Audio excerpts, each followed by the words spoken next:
Goddess and Bonita finally meet, and Felicia pops up on Rich. Let's get into this episode, Love After Lockup. Now, the episode picks back up where Momo and Goddess is at the skate ring.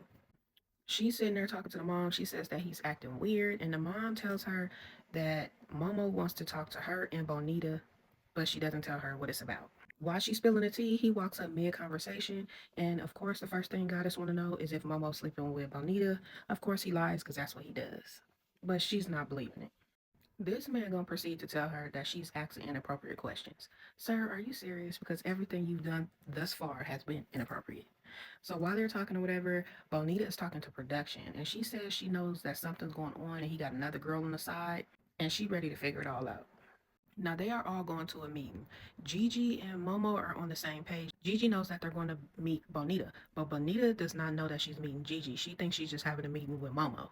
So Momo goes in first to talk to Bonita or whatever, and Gigi's sitting in the car. Of course, she's ready to go in because she's like, what's the holdup? She walks in and says, hi, Bonita. Of course, Bonita is completely confused. She's like, who is he to you? And the questions start flowing. Goddess tells Momo that she loves him, and that's where Bonita snaps. She throws a drink on him. She proceeds to fill up her cup again and pour the drink all over him, as you can see. Exhibit A. All over this man. She doused him like 3 times. It was hilarious. Then she asks who is Momo to Goddess, and Goddess is like, this is my man, I love him. And Bonita's like, you love him. That's where it draws the line. She gets up, she leaves. She said, this is too much. They can try to talk another day because she's not here for the bullshit. So Gigi's like, no, she's not leaving. This conversation ain't done. If she want to get to the truth, she gonna have to talk to Bonita herself, because Momo definitely ain't gonna tell the truth. She follows behind her or whatever and ends up getting into the car with Bonita, and they speed off as Momo's trying to chase them, because he definitely don't want them to have any kind of conversation. So of course they get to talking. The one thing he do not want them to do. Bonita tells Gigi that they are engaged, and she wants to know how Gigi met him. And of course she says she does his hair, and that's how they hooked up or whatever. Gigi also asks her about the tea party. The tea party was at Bonita's house, and she did admit to that. So now the girls are putting the stories together and know he's been lying since day one. This man is chasing them. He's talking to production. He's talking about who do they think they are, that they can hook up and talk to each other. He is pissed. So at this point, they decide they're going to go talk some more and have drinks together. He keeps calling Bonita. She doesn't answer. And then when she does, she hangs up on him. So he calls Goddess. He's asking, is Goddess still with Bonita? She says no. She's waiting on her man to pick her up, another man. They was just trolling the hell out of this guy. And he didn't know what the hell to do because the tables finally turned on him. Now, Felicia decides with her family that she is going to pop up on Rich. And she's still pissed about the paperwork or whatever because she wants to know if he is married and also why he has been ghosting her. The aunt says that he is pretty much a catfish, and he gave her this false picture about who he is, what he does, and all this stuff, and she think he lied about everything. Now they cut to Rich or whatever, and he was behind bars. He was only in for about a week, and he says that he's really getting tired of Felicia questioning him over and over about the marriage. He said he already told her that he was married. She knew everything. When they first started talking, he was still married to this lady, and she pretty much said as long as he gets everything out of his system, by the time she gets out, she don't really care. So why is she on our screen playing in our face? I don't know. Now, according to Felicia, they did have a little fun, but they did not hook up. That's what she's saying. Now, they get to this man's house or whatever. Mind you, it's the auntie, the cousin, Felicia, and they also picked up her friend that she was in jail with. You know, the one who she sent over to talk to Rich, and then she got jealous because they actually were starting to be friends or whatever. Her. They get to the house, they talk about how nice it is or whatever, but he's not there. So she's starting to think maybe he wasn't lying. Maybe he got all his ducks in a row and got everything together. And she's like, I could see myself living here and having a great life with him.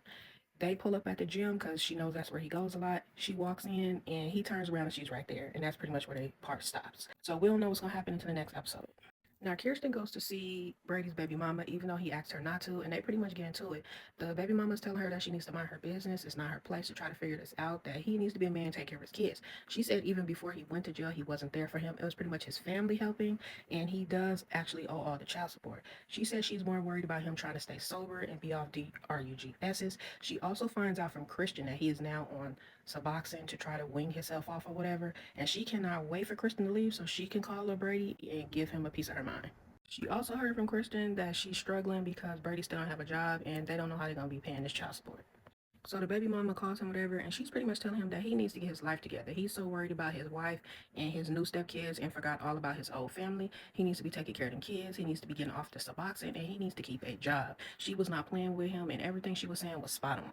Of course, he was not trying to hear it, but he was pissed that Kirsten had went over there even though he told her not to. He tells production he wish he had a wife that would submit and listen to him, but sir, I don't think that's gonna happen. So Kirsten's talking to production or whatever. She's talking about she wants to go on a girls trip with the baby mama.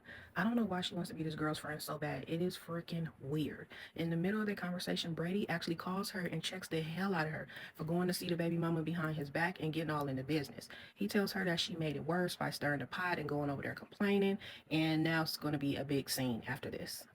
He also tells production that he thinks Kirsten is very disrespectful and doesn't listen to anything that he says. Now Charlie goes to pick up Hillary, and she's loved by, it seems like, all the people she was in prison with. They're all cheering and waving at her, or whatever. And she pretty much said she had a good time in there. She didn't get into it with nobody, and everybody liked her. Now when she sees Charlie, he looks pretty different. Like the picture they keep showing of when she was dating him, he has short hair, very clean cut. Now he has on like eye makeup, long hair, looks like the 80s, an 80s rocker. And she said he's so sexy and look good. This man has on a whole fur coat. I don't know what the hell she's looking at. He gives her a snakeskin dress and cowboy boots to change into so they can match or whatever. So they are both going to the restaurant looking crazy as hell. They go to the restaurant to eat. This man has a coupon. Not only did he try to like not put it into the thing at the end of the day, he tells them as soon as they walk in, hey man, I got a coupon. He sits at the table, I got a coupon, puts it on the table, like so embarrassing. After a few minutes, she gets really anxious. She says that she wants a cigarette. She hasn't had one in a long time. And he pretty much is living this very clean life. He doesn't use alcohol or DRUGSs, no cigarettes, nothing. And he wants the same from her. She said this is going to be very hard for her. She pretty much going to play it off and tell him whatever he needs so he's okay with it, but she's not going to be doing those things. She sneaks out while she's supposed to be changing her clothes, and she finds a cigarette somewhere. And then he watches her walk back in, and he's confused because he's like, this whole time I'm waiting at the table, production walking around, she walking back and forth. He seemed a little irritated because he's like, what is going on? Why am I still waiting on her? These two are so eclectic and weird. I don't know if it's going to work or not. Now, that's a wrap up on this episode. Thank you guys for watching.